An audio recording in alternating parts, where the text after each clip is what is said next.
নমস্কার বন্ধুরা, সবাই কেমন আছেন? ভোট ভোট খেলা শেষ হয়ে গেল। পশ্চিমবাংলায় মমতা হেরে গেল, কিন্তু জিতে গেল ইউপি বিহারিরা। ইউসুফ পাঠান, শত্রুঘ্ন সিনহা, কীর্তি আজাদ।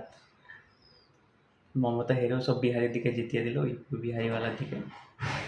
তো বাঙালিদের অবস্থা এই, বাঙালি না পশ্চিমবাংলার অবস্থা এই। অন্যান্য কোনো রাজ্য থেকে বাঙালি জিতে এলো না, না ইউপি থেকে এলো, না বিহার থেকে এলো, না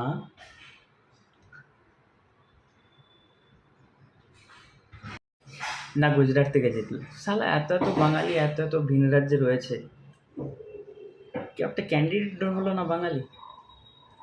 এত বড় একটা ভোট ভোট খেলা হয়ে গেল, পুরো দেশে কোনো বাঙালি ক্যান্ডিডেটই রইল না। পশ্চিমবাংলাতে ইউপি বিহারিরাই জিতে এলো।